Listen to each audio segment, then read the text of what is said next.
നിങ്ങളാരും ചോദിച്ചില്ലേ ഇപ്പൊ കല്യാൺ സിൽക്സ് ഫുൾ സ്പോൺസർ ചെയ്യുമെന്ന് പറഞ്ഞിട്ട് പിന്നീട് നിങ്ങളുടെ അടുത്ത് വസ്ത്രത്തിന് പൈസ വാങ്ങിയപ്പോൾ അത് എന്തിനാണെന്ന് ചോദിച്ചായിരുന്നു സംഘാടകർ? കല്യാൺ സിൽക്സ് വസ്ത്രത്തിന്റെ പൈസ വസ്ത്രം തരുന്നു എന്ന് മാത്രമേ പറഞ്ഞിട്ടുള്ളൂ. ബാക്കി ഈ വസ്ത്രം പിന്നീട് നിങ്ങളുടെ അടുത്ത് സംഘാടകർ വസ്ത്രത്തിന് വേണ്ടി വേറെ പൈസ വാങ്ങിച്ചത് എന്തിനാണെന്ന് ചോദിച്ചിരുന്നു. 1600 രൂപ പിന്നീട് ചോദിച്ചപ്പോൾ നമ്മൾ അയച്ചു കൊടുത്തു. നമ്മുടെ വിചാരം ഇതൊരു ഗവൺമെന്റ് പ്രോഗ്രാമാണ്, കേരളം എന്നുള്ള നിലയ്ക്ക് ചെയ്യുന്നതാണെന്നൊക്കെയല്ലേ വിചാരിച്ചേ. ഇവര് സംഘാടകർ ഈ പ്രോഗ്രാമിനെ കുറിച്ച് എന്തൊക്കെയാണ് നിങ്ങളോട് പറഞ്ഞത്? ആദ്യം പറഞ്ഞത് ഇത് തന്നെയാണ് പറഞ്ഞത്. അതായത് തമിഴ്നാടിന്റെ റെക്കോർഡ് ഭേദിക്കാൻ വേണ്ടി കേരളം 12,000 നർത്തകരെ അണിനിരത്തിക്കൊണ്ട് റെക്കോർഡ് കരസ്ഥമാക്കാൻ നടത്തുന്ന ഒരു പരിപാടിയായിട്ടാണ് പറഞ്ഞത്. അതിൽ ദിവ്യ ഉണ്ണിയാണ് അത് ആദ്യം, വേറെ ആരോ ആണ് അത് ചിട്ടപ്പെടുത്തി അയച്ചിരുന്നത്. ഇടയിലാണ് ദിവ്യ ഉണ്ണി ചിട്ടപ്പെടുത്തി ഇതിലേക്ക് വരുന്നത്. ദിവ്യ ഉണ്ണിയുടെ ഒരു ചിട്ടപ്പെടുത്തൽ എനിക്ക് തോന്നുന്നു 2-3 മാസം മുമ്പാണ്. ആദ്യം വേറെ ആരോ ചിട്ടപ്പെടുത്തി, പിന്നെ അതിൽ മാറ്റം വരുത്തിയാണ് ദിവ്യ ഉണ്ണിയുടെ എൻട്രി എന്നാണ് എന്റെ ഓർമ്മ. ഇവിടെ രക്ഷിതാക്കൾക്ക് കയറാനൊക്കെ വേറെ ടിക്കറ്റ് ചാർജ് വേണം 149 199 299 ഒരാൾക്ക് 299. അതെ, ഇതിനകത്ത് കയറാൻ ടിക്കറ്റ് ഉണ്ടായിരുന്നു. ഈ പാർട്ടിസിപ്പേറ്റ് ചെയ്യുന്ന കുട്ടികളുടെ രക്ഷിതാക്കൾക്ക് കയറണം, വേണം.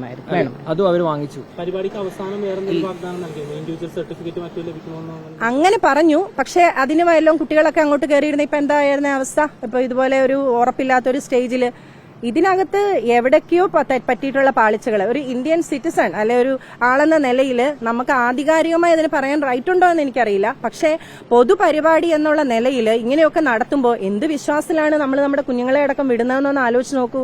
പറ്റിയ പരിക്കിന് ഒരു അനുശോചനമോ കാര്യങ്ങളോ ഒക്കെ 2 ദിവസം കൊണ്ട് അങ്ങ് തീർന്നോ, പിന്നെ അതൊരു തീരാവേദനയായി അവസാനിക്കില്ലേ? അപ്പൊ ഇതിനൊക്കെയാണ് പറയുന്നത് അതോറിറ്റികളുടെ ശ്രദ്ധ. എവിടെ നിന്ന് പെർമിഷൻ കിട്ടണം, എങ്ങനെ നടത്തണം എന്നുള്ളത് കൃത്യമായി ആലോചിച്ച് മുന്നോട്ട് പോവാ. ഇനി ഇങ്ങനെയുള്ള ദുരന്തങ്ങൾ വരാതിരിക്കട്ടെ, ആരും കബളിപ്പിക്കപ്പെടാതിരിക്കട്ടെ. ഗിന്നസ് വേൾഡ് റെക്കോർഡാണ് ഈവന്റിനാണ് ലഭിക്കുക സാധാരണ. നിങ്ങൾക്ക് അങ്ങനെ എന്തെങ്കിലും സർട്ടിഫിക്കറ്റ് ഗിന്നസ് റെക്കോർഡുമായി ബന്ധപ്പെട്ട് തരാന്ന് അവർ നേരത്തെ വല്ലതും പറഞ്ഞായിരുന്നു, വാഗ്ദാനം ചെയ്തായിരുന്നു? കുട്ടികൾക്ക് കൊടുക്കുന്ന എന്റെ മോൾ ഇന്നലെയാണ് പറഞ്ഞത്.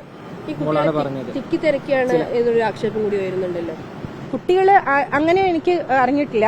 എന്തായാലും ഇവര് 4 മണിക്കൂറോളം ബസ്സിൽ ഇരിക്കേണ്ടി വന്നു. ഇവിടെ നിന്ന് അവർ പെട്ടെന്ന് പുറത്താക്കി കുട്ടികളെ. കൊച്ചിക്ക് പുറമെ പല സ്ഥലങ്ങളിൽ ഉണ്ടായിരുന്നു. അപ്പൊ ഇവർക്ക് ഈ പറഞ്ഞ തുകയ്ക്ക് പുറമെ വണ്ടിക്കൂലി മൊത്തമായിട്ട് എല്ലാമായിട്ടുണ്ട്. ഇപ്പൊ തൃക്കാക്കരയിൽ ഇവിടം വരെ എത്താൻ 500 രൂപയോ മറ്റോ നമ്മൾ കൊടുത്തായിട്ടാണ് എന്റെ ഓർമ്മ. കാസർഗോഡ് തൊട്ടുള്ള ആൾക്കാരോട് ഉണ്ടായിരുന്നു. താങ്കൾ എന്തായാലും പരിപാടി കാണാൻ നേരിട്ടുണ്ടായിരുന്നില്ല? ഞാൻ വന്നില്ല. കാര്യം എനിക്ക് ഇതിന്റെ ഉള്ളിൽ എന്റെ ഒരു കടയുണ്ട്. അപ്പൊ എനിക്ക് പരിചിതമായ സ്ഥലം, എന്റെ മകൾക്കും പരിചിതമാണ്. പിന്നെ വരണ്ടല്ലോ എന്ന് വിചാരിച്ചു. പരിപാടിക്ക് ശേഷം ടീച്ചർ പറഞ്ഞത് ഇതാണ്, 3500 രൂപയാണ് നമ്മളോട് വാങ്ങിയത്. മൃദംഗനാദം എന്നാണ് പറഞ്ഞത്. ഇന്ന് ഞാൻ വിളിച്ചിരുന്നു. ഇവര് രജിസ്ട്രേഷൻ എന്നാണ് പറഞ്ഞിരുന്നത്.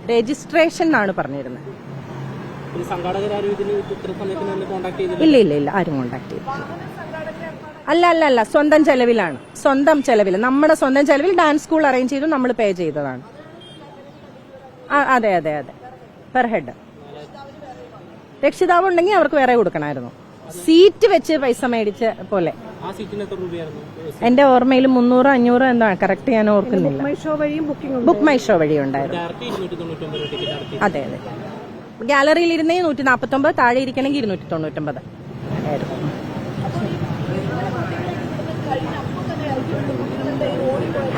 വണ്ടിയിലായിരുന്നു, റോഡിലായിരുന്നു. ഇത് ചുരുക്കത്തില് അതെ ഇത്രയധികം പൈസ വാങ്ങിച്ചിട്ട് നമ്മൾ ചോദിക്കും, ഇത്രയധികം പൈസ വാങ്ങിയിട്ട് മര്യാദയ്ക്ക് ഒരു സ്റ്റേജ് പോലും ഇവിടെ ഒരുക്കിയിട്ടില്ല എന്നുള്ളത് ഞെട്ടിപ്പോയത്. അതാണ്, കോടിക്കണക്കിന് രൂപയാണ് ഇതിന്റെ പേരിൽ മേടിച്ചത്. സ്വകാര്യ വ്യക്തികൾക്ക് ഇങ്ങനെ ഒരു തട്ടിക്കൂട്ട് കമ്പനിയൊക്കെ ഉണ്ടാക്കിയിട്ട് ഇങ്ങനെയൊക്കെ ചെയ്യാൻ പറ്റുമോ എനിക്കറിയില്ല കേട്ടോ. എന്റെ പരിമിതമായ അറിവിൽ സാധിക്കില്ലെന്നാണ്. പിന്നെ ഈ അതോറിറ്റികളുടെ എല്ലാം എഞ്ചിനീയറിംഗ് സെക്ഷനൊക്കെ വളരെ സ്ട്രോങ് ആണ് GCDയുടെ.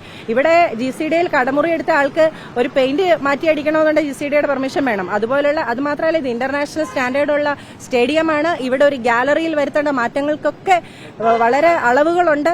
മാത്രമല്ല ഇനി ഇത്രയും VIP-കൾ പങ്കെടുക്കുന്നുണ്ടെങ്കിൽ അതിന് PWD എഞ്ചിനീയർ വരെ വന്ന് നോക്കണം എന്നുള്ളതാണ് ഞാൻ മനസ്സിലാക്കിയത്. എന്റെ അറിവിന്റെ പരിമിതിയിൽ നിന്നുകൊണ്ട് പറയുകയാണ്.